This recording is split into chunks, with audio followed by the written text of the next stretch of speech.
There's a long waiting list now for a Model Y. I think it's a 6 to 9 month waiting list. That's how popular the Model Y is. But what do you think about this structural battery pack? Is that going to be something other manufacturers pursue?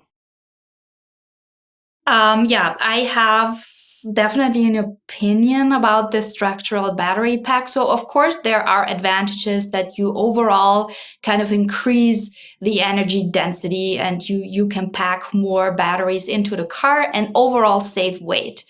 And then, since it's really built into the chassis, you can get rid of some of the parts and components that you would have without a structural battery pack.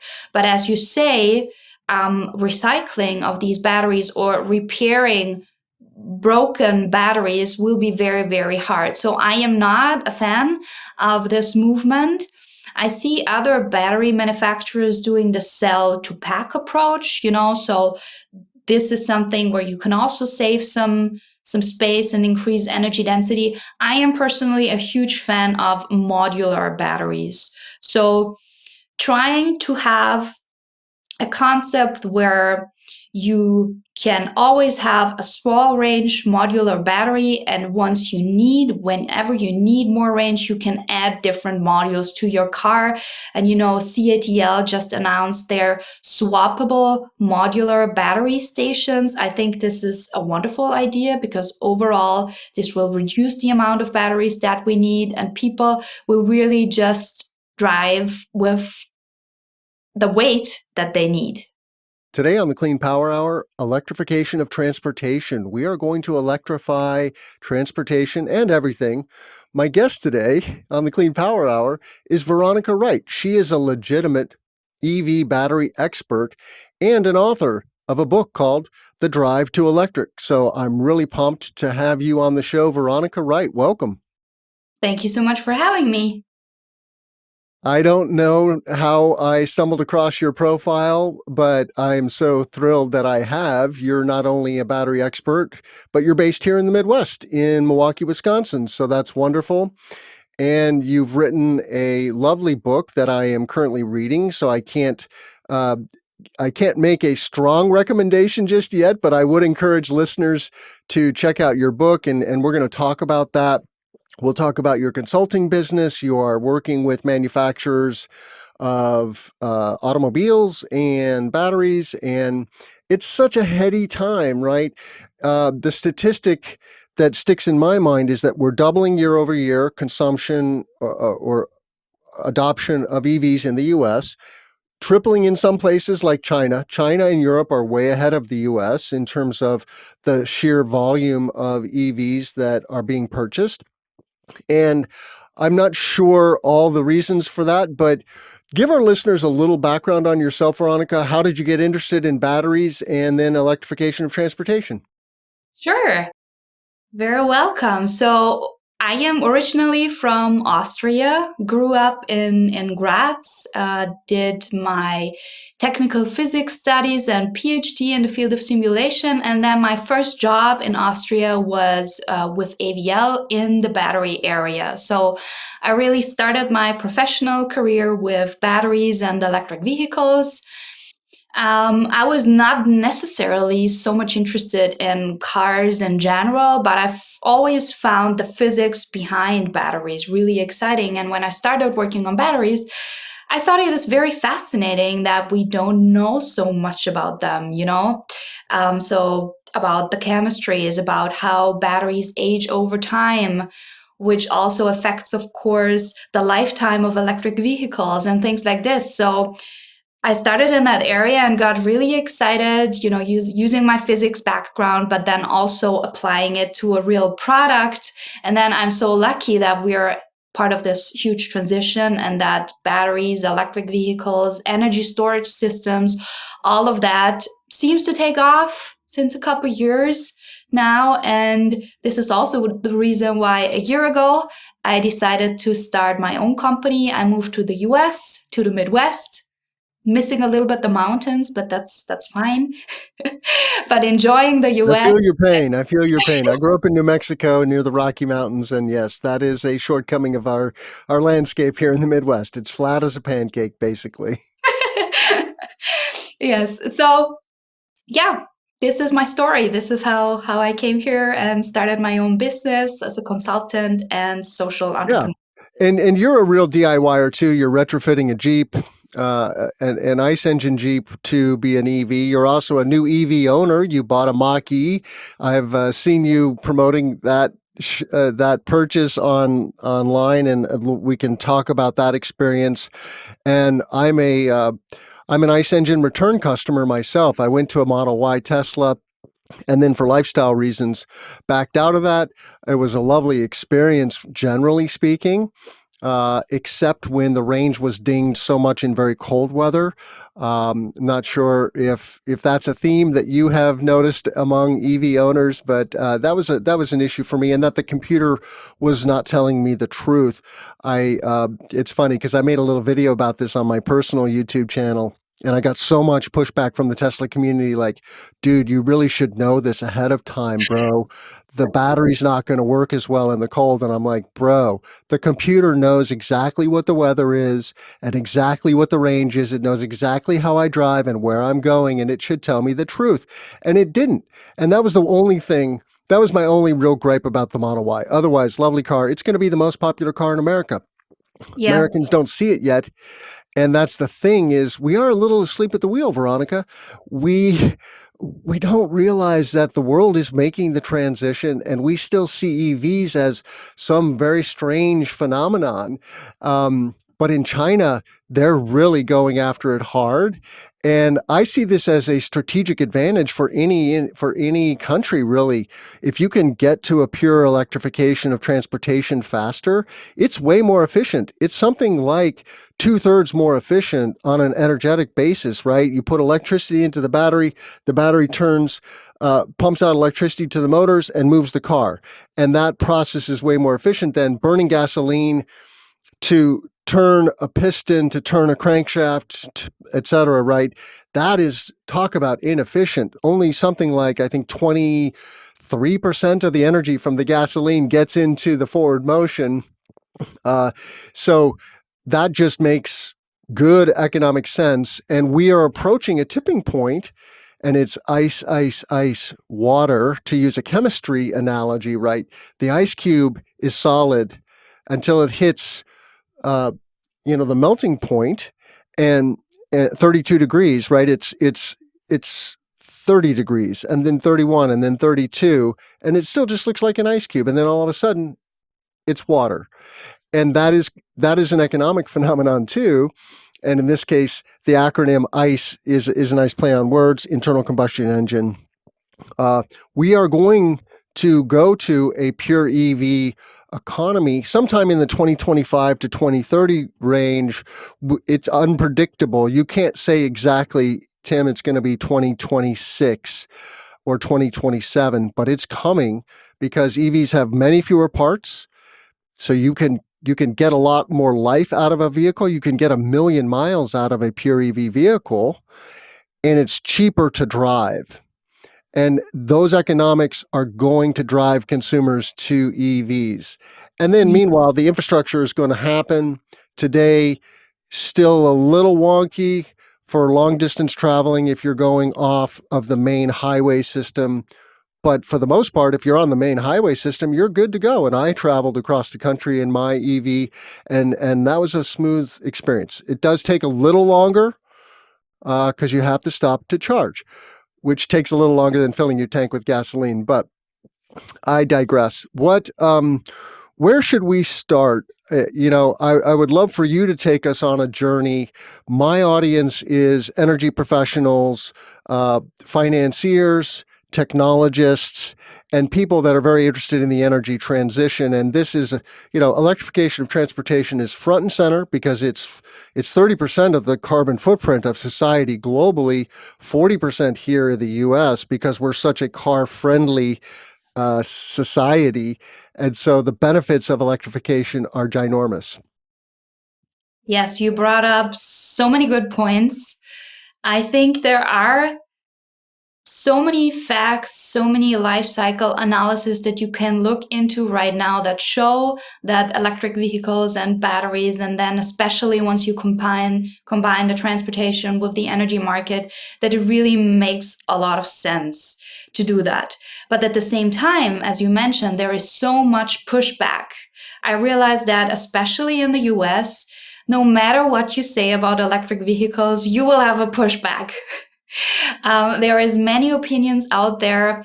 I think also feelings and opinions people build up over time. And maybe 20 years ago, when the technology really wasn't ready for a global rollout, but it is different now. And, I'm working hard, or actually having fun, sharing what I'm working on and showing to people and trying to not convince anybody or change their mind, but just showing them how it looks like. And this is also the reason why I'm doing so many do-it-yourself projects now here in the US. I didn't do that before. My background and really my expertise is more actually on the simulation side. So I used to do lots of simulation also, for example, for predicting the lifetime of a battery. Depending on how you use it, depending on how much you charge it, in which conditions, how long is the life of a battery, how does the capacity drop. And that's, of course, also very much related to what you mentioned about the computer didn't tell you the right thing.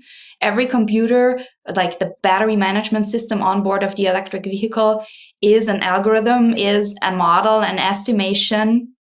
And all that is not 100% accurate yet. But there are so many companies working on that. Chemistry and technology evolves, and now we're generating more and more data to work on all that.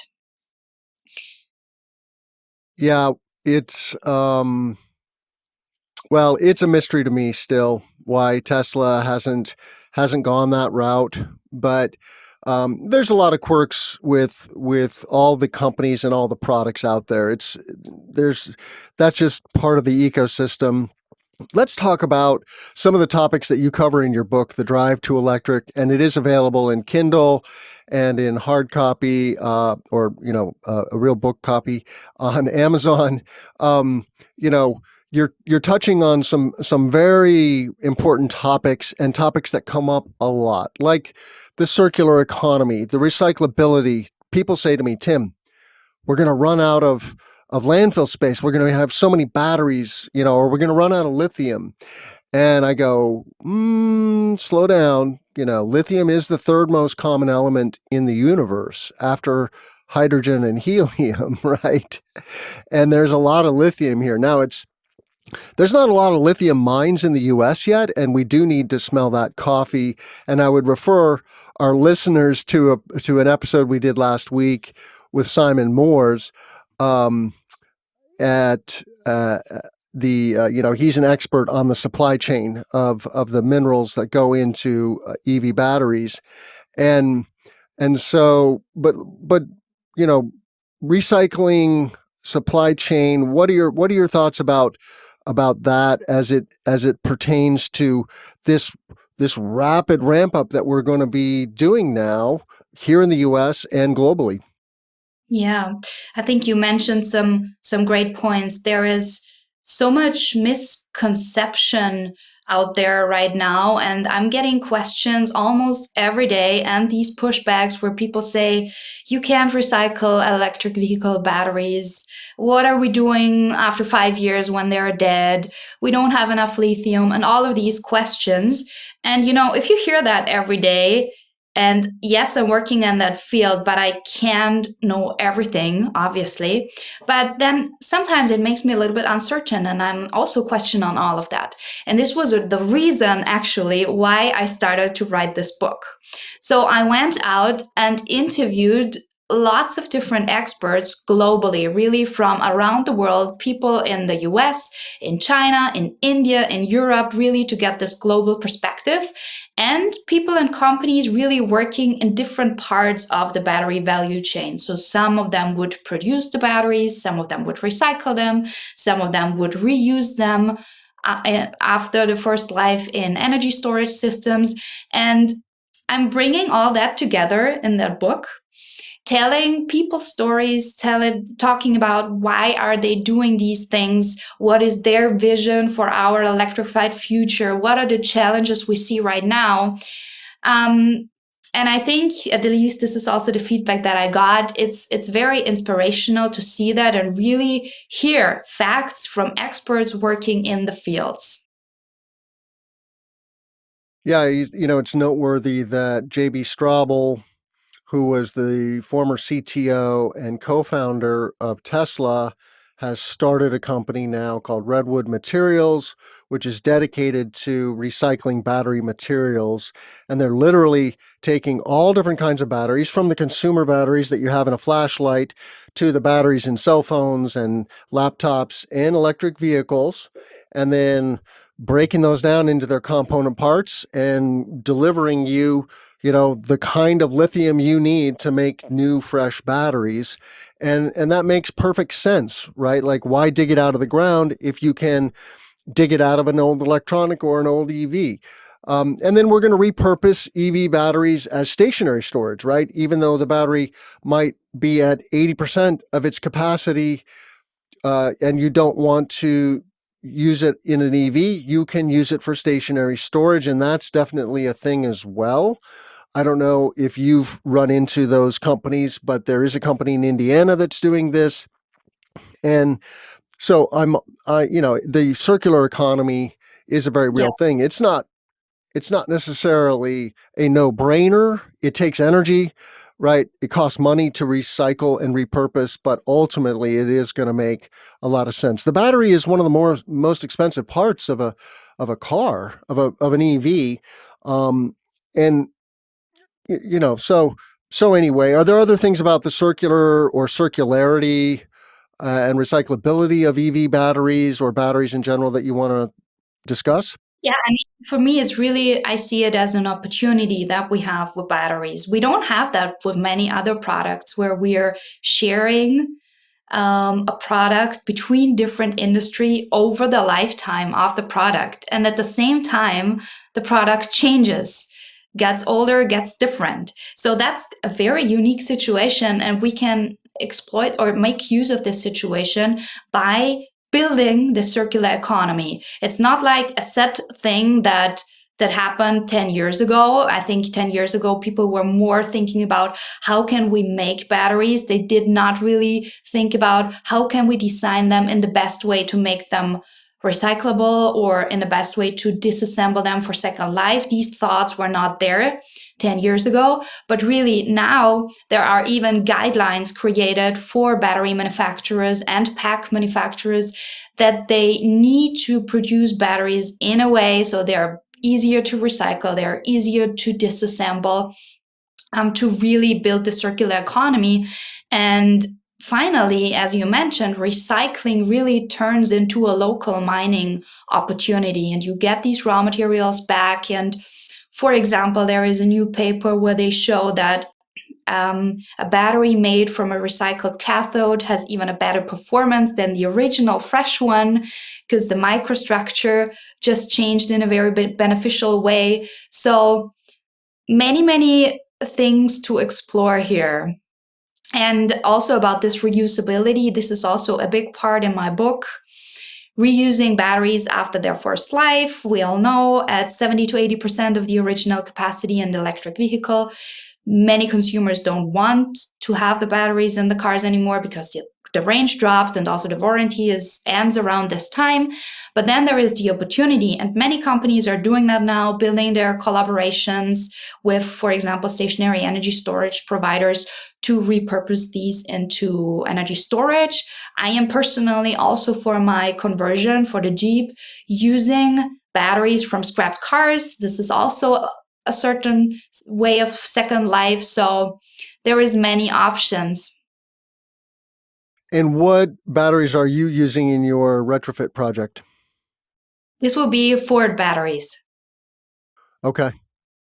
So, one other thing about this, the battery and recyclability, Tesla is now famous for anybody who's geeked out on the EV world and Tesla. the structural battery is a phenomenon, right? They're building the battery into the structure, the mechanical structure of the frame of the car. And that seems like a wonderful thing to do, but it also strikes me as making it difficult to extract those batteries from a car. And my co-host, John Weaver, who I do a news show with, his battery was damaged. He had a Model Y, and his battery was damaged on the highway. Something was on the road that flew up and hit the battery and damaged the cooling system. The car had to be scrapped. And now he's buying a Hyundai because he could get to a Hyundai faster than he could get. There's a long waiting list now for a Model Y. I think it's a 6 to 9 month waiting list. That's how popular the Model Y is. But what do you think about this structural battery pack? Is that going to be something other manufacturers pursue? Yeah, I have definitely an opinion about this structural battery pack. So, of course, there are advantages that you overall kind of increase the energy density and you can pack more batteries into the car and overall save weight. And then, since it's really built into the chassis, you can get rid of some of the parts and components that you would have without a structural battery pack. But as you say, recycling of these batteries or repairing broken batteries will be very, very hard. So I am not a fan of this movement. I see other battery manufacturers doing the cell to pack approach, so this is something where you can also save some space and increase energy density. I am personally a huge fan of modular batteries. So trying to have a concept where you can always have a small range modular battery, and whenever you need more range, you can add different modules to your car. And CATL just announced their swappable modular battery stations. I think this is a wonderful idea because overall this will reduce the amount of batteries that we need, and people will really just drive with the weight that they need. And of course, these paths are completely different and affect the whole battery technology. And we don't know yet exactly maybe in which geographical locations which option works better or worse or whatever. But it's nice to see different solutions. One more solution that I want to also address because it directly affects the size of a battery is charging from the road. So this is also, you can read about that in my book, was something completely eye-opening for me when I heard about it.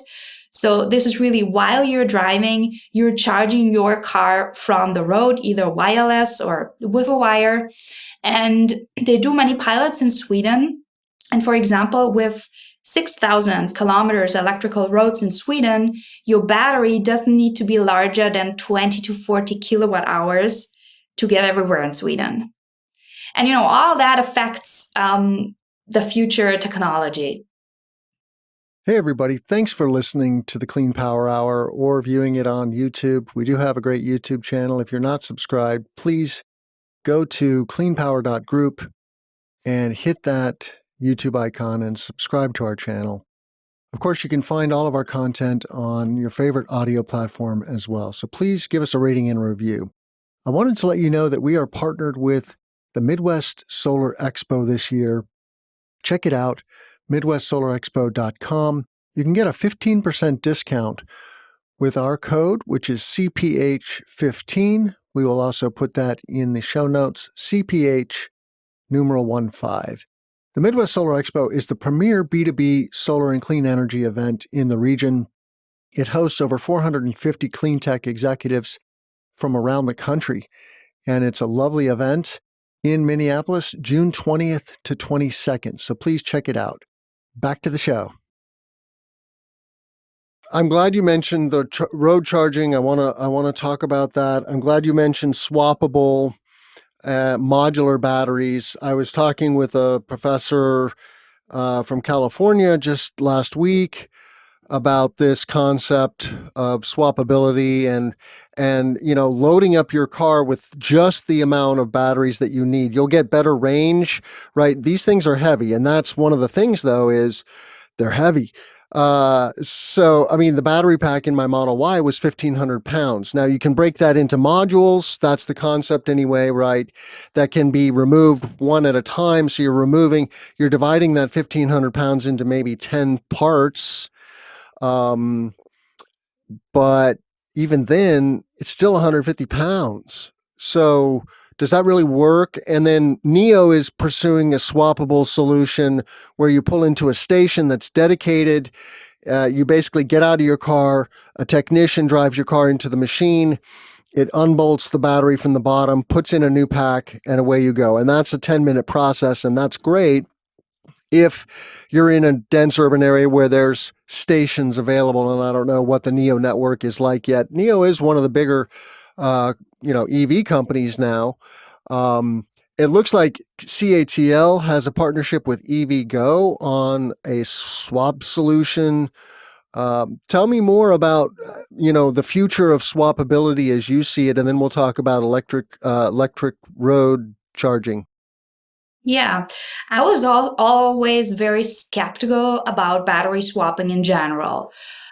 So when I look at Neo, where you really swap the entire pack, I am skeptical because that means we need more batteries than if all the batteries just had one battery without the swapping. So overall, we need more batteries because you have to have batteries in the swap station. And if we want to save materials and be sustainable and so on, that was always something where I said, I don't believe in that solution. I rather, maybe change my mindset a little bit, wait a little bit longer at a fast charger, and so that was it basically for me and battery swapping. But then CATL came out with this modular concept, and for me that makes really a lot of sense. So, but you see my point though. If you divide the pack into 10 parts, modules, they're still heavy. Yep, And they're still heavy, so and the do you have to have a mechanical. machine in your garage that's going to hoist these things and make it, because I can't lift a 150-pound battery. I mean, I could drag it, but I can't really lift it and manage it easily as one guy. Um, The way that they announced it, it's still like a swap station like Neo has, but with this modular concept. So you still would drive somewhere I see. and get it replaced there. Okay. So every gas station becomes a battery swapping station, and there are a lot of gas stations, So that's the good news is a lot of that physical infrastructure is there. We just need to start to carve out some of that real estate for battery swapping. Um, so Yeah, that's but bad news maybe about that is, sorry that I no, interrupt, you're good. is the standardization of batteries. Like Mm, every OEM has their own battery pack solutions, and even when they change between models it looks different. So if you really want to roll that out, you need a standardized format, and I'm not so sure if the industry can agree on that. Maybe there will be partnerships coming up, and so we don't have to have a Ford, a Tesla, a GM, and so on. But so this is definitely something a little bit in the way of that solution. it is absolutely, and I'm glad you mentioned standardization because there's other factors like the charging technology is not standardized. There's a handful of standards for charging. There's different physical nozzles. I mean, what a mess, right? And I guess that is the nature of early markets, and then you'll see like Europe might go one way and the U.S. might go another. Um, Tesla is going to open up their network to non-Teslas eventually. I don't know what they're waiting for. It seems like the flip of a switch to me. Um, but but what are your thoughts about how do you coerce the industry to standardize? Because it's really good for consumers, but it is sometimes I think a competitive advantage. Like Tesla, they built their own charging network, and it was a big investment, but it really set them apart, right, from the rest of the pack, because when you're traveling, you want level 3 charging.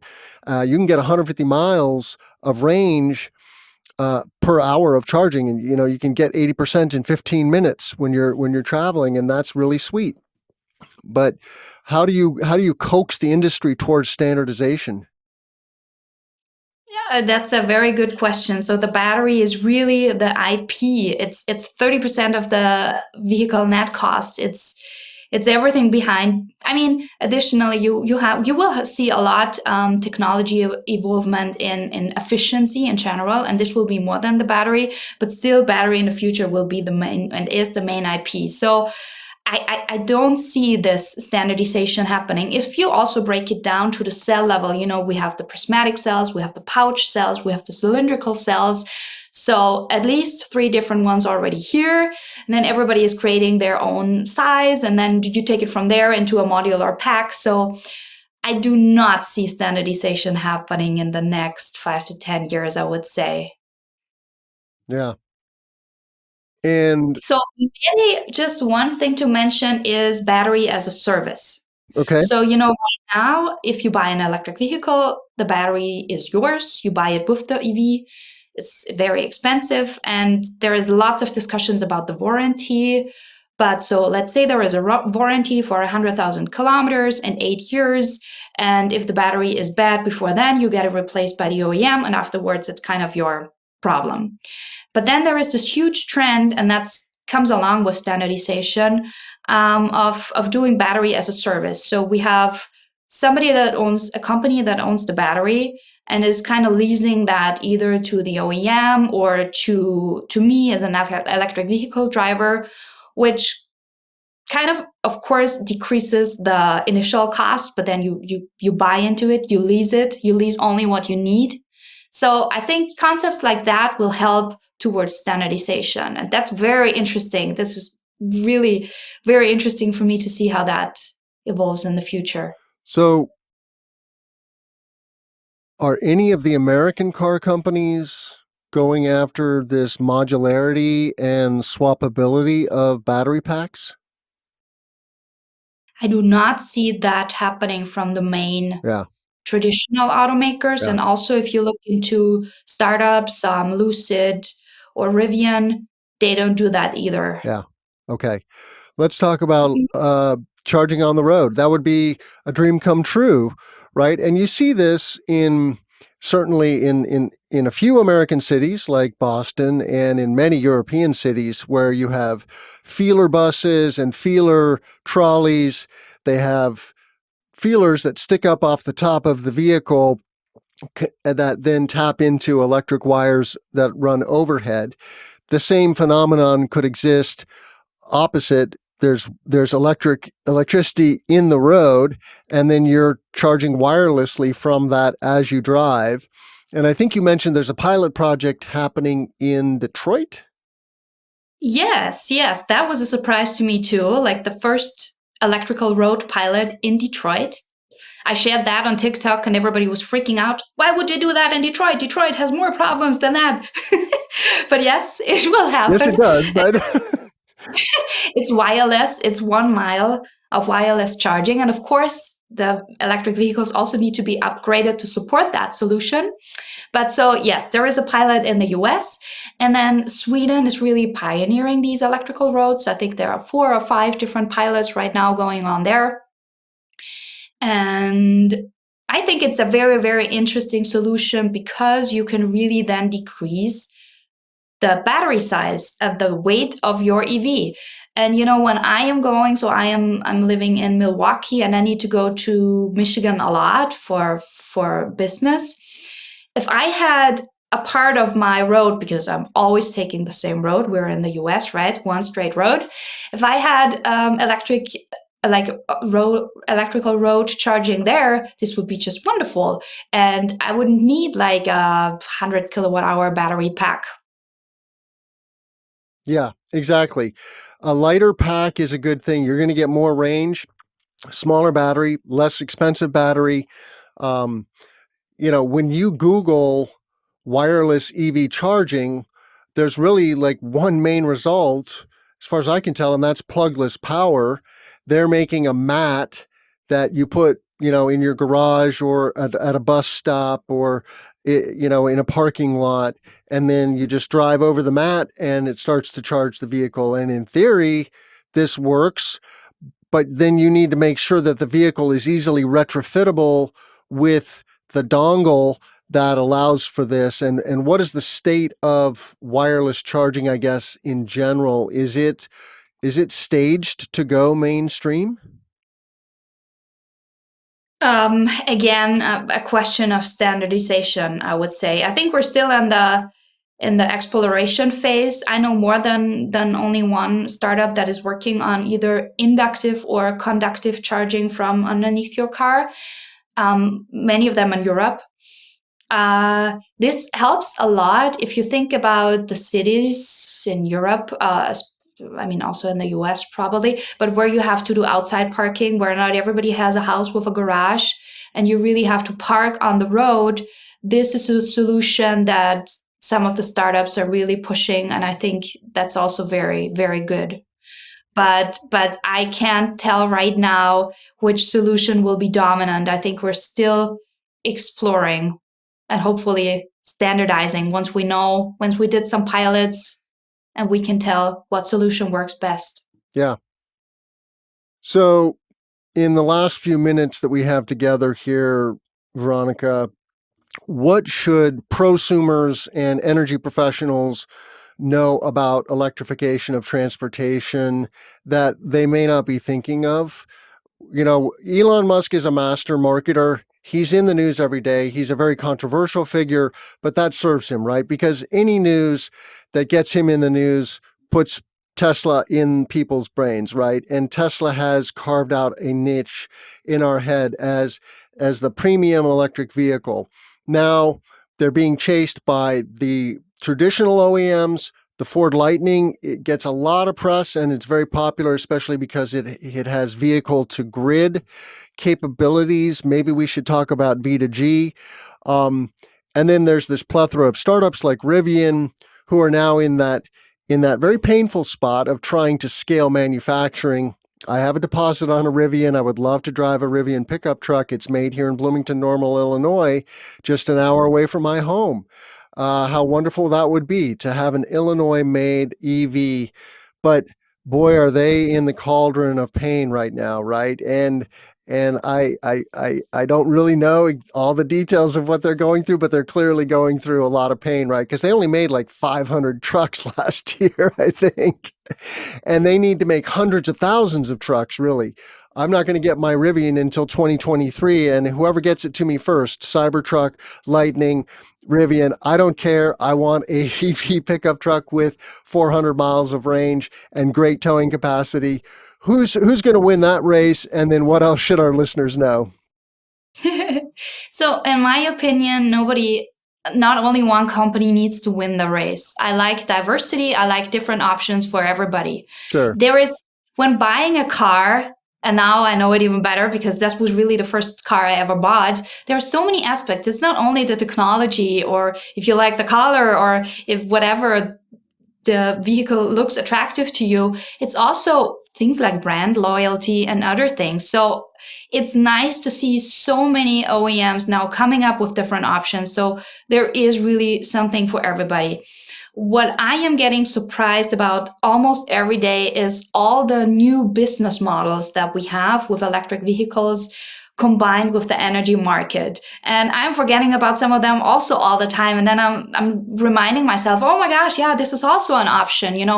For example, now we're adding solar to the house. Then you think about, okay, how much you need. Then you need a battery energy storage. But wait, if we get the Ford F-150 Lightning that my husband ordered, and then we can use that for vehicle to grid, that's a different story again. So be creative with the business models, embrace the uncertainty. This is at least what I do.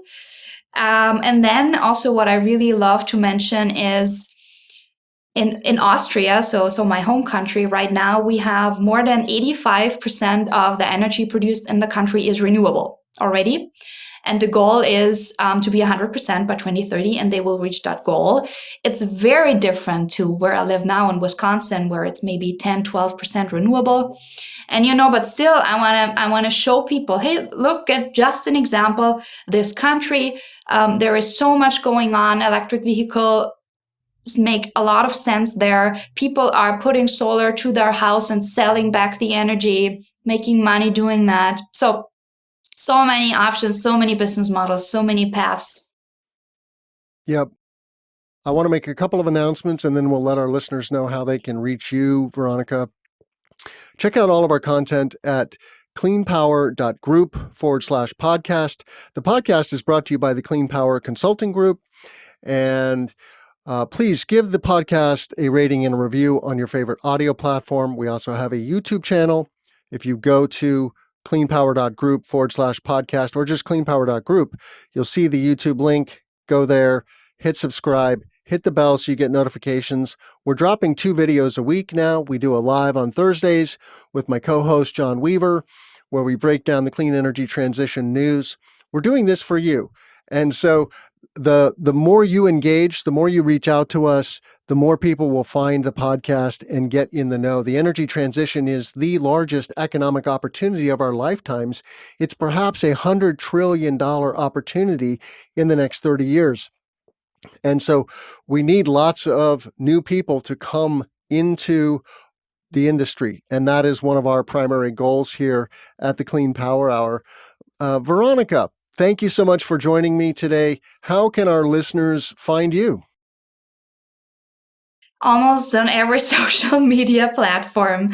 I have a website, electrifiedveronika.com. I have a YouTube channel. I'm active on LinkedIn, on TikTok, on Instagram, almost everywhere. I'm also having a podcast with my husband talking about our life and how we try to make it greener here in Wisconsin. So, and always to be connected to new people, get their feedback, exchange, having options like the one today, talking to you. Thank you.